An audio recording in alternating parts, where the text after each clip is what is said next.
Now Sanballat, hearing that we were building the wall, was very angry, and in his wrath made sport of the Jews. And in the hearing of his countrymen and the army of Samaria he said, What are these feeble Jews doing? Will they make themselves strong?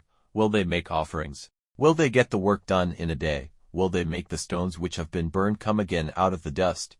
Now Tobiah the Ammonite was by him, and he said, Such is their building that if a fox goes up it, their stone wall will be broken down. Give ear, O our God, for we are looked down on. Let their words of shame be turned back on themselves, and let them be given up to wasting in a land where they are prisoners.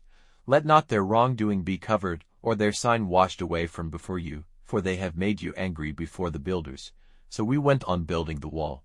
And all the wall was joined together halfway up, for the people were working hard. But when it came to the ears of Sanballat and Tobiah and the Arabians and the Ammonites and the Ashdodites, that the building of the walls of Jerusalem was going forward and the broken places were being made good, they were full of wrath. And they made designs, all of them together, to come and make an attack on Jerusalem, causing trouble there. But we made our prayer to God, and had men on watch against them day and night because of them. And Judah said, The strength of the workmen is giving way, and there is much waste material. It is impossible for us to put up the wall.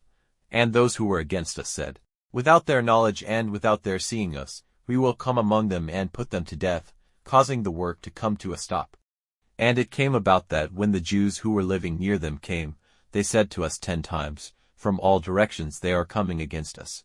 So in the lowest part of the space at the back of the walls, in the open places, I put the people by families, with their swords, their spears, and their bows.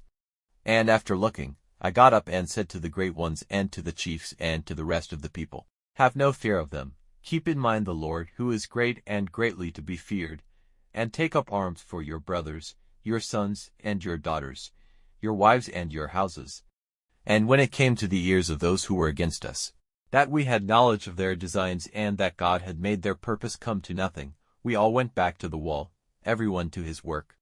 And from that time, half of my servants were doing their part of the work, and half kept the spears and body covers and the bows and the metal war dresses.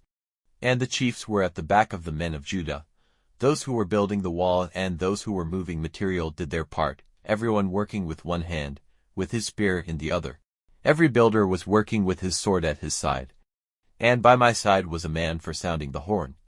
And I said to the great ones and the chiefs and the rest of the people, The work is great and widely spaced, and we are far away from one another on the wall. Wherever you may be when the horn is sounded, come here to us, our God will be fighting for us. So we went on with the work, and half of them had spears in their hands from the dawn of the morning till the stars were seen. And at the same time I said to the people, Let everyone with his servant come inside Jerusalem for the night, so that at night they may keep watch for us, and go on working by day. So not one of us, I or my brothers or my servants, or the watchmen who were with me, took off his clothing, everyone went armed to the water.